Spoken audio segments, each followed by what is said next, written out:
പ്രഭാഷകൻ അധ്യായം 49. ഇസ്രായേലിലെ മറ്റു മഹാന്മാർ.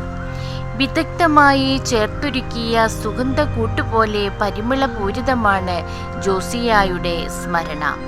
നാവിന് തേൻ പോലെയും വീഞ്ഞു സൽക്കാരത്തിൽ സംഗീതം പോലെയുമാണത്.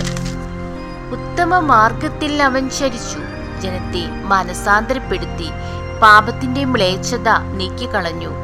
അവൻ ഹൃദയം കർത്താവിൽ ഉറപ്പിച്ചു, ദുഷ്ടരുടെ നാളുകളിൽ അവൻ ദൈവഭക്തി ബലപ്പെടുത്തി. ദാവീദ്, ഹെസക്കിയ, ജോസിയ എന്നിവരൊഴികെ എല്ലാവരും പാപത്തിൽ മുഴുകി.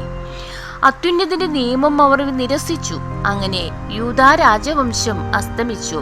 അവർ അധികാരം മറ്റുള്ളവർക്ക് അടിയറ വെച്ചു, തങ്ങളുടെ മഹത്വം അന്യജനതയ്ക്കും.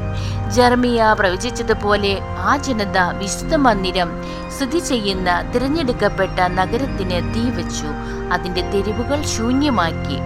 പിഴുതെടുക്കാനും പീഡിപ്പിക്കാനും നശിപ്പിക്കാനും പണിതുയർത്താനും നട്ടുവളർത്താനും വേണ്ടി അമ്മയുടെ ഉദരത്തിൽ വെച്ച് തന്നെ തിരഞ്ഞെടുക്കപ്പെട്ട പ്രവാചകനാണ് ജെറമിയ. അവനെ അവർ പീഡിപ്പിച്ചു. കെരൂബുകളുടെ രഥത്തിനു മുകളിൽ ദൈവം വെളിപ്പെടുത്തിയ മഹത്വം എസെക്കിയേൽ ദർശിച്ചു. ദൈവം ശത്രുക്കളുടെ മേൽ കൊടുങ്കാറ്റയച്ച് നീതിയുടെ മാർഗത്തിൽ ചരിച്ചവർക്ക് നന്മ ചെയ്തു. 12 പ്രവാചകന്മാരുടെ അസ്ഥികൾ കുടീരങ്ങളിൽ നിന്ന് പുനർജീവിക്കട്ടെ.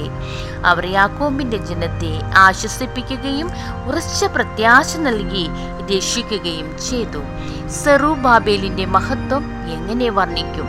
വലത്തുകൈയിലെ മുദ്രമോതിരം പോലെയായിരുന്നു അവൻ. യഹോസദാക്കിന്റെ പുത്രനായ യെശുവയും അങ്ങനെ തന്നെ. അവർ തങ്ങളുടെ നാളുകളിൽ ആലയം പണിതു, കർത്താവിന്റെ നിത്യമഹത്വത്തിനു വേണ്ടി വിശുദ്ധ മന്ദിരം പണിതുയർത്തി. നെഹെമിയായുടെ സ്മരണയും ശാശ്വതമാണ്. അവൻ നമുക്ക് വേണ്ടി വീണുപോയ കോട്ടകൾ പടുത്തുയർത്തി, വാതിലുകളും ഒടാമ്പലുകളും നിർമ്മിക്കുകയും വീണുപോയ വീടുകൾ പുനരുദ്ധരിക്കുകയും ചെയ്തു.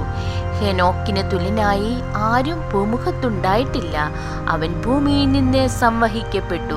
ജോസഫിനെ പോലെ ആരും ജനിച്ചിട്ടില്ല.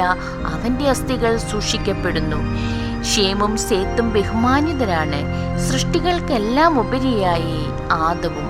ദൈവമേ, സ്തുതി അങ്ങേക്ക് യോഗ്യമാകുന്നു.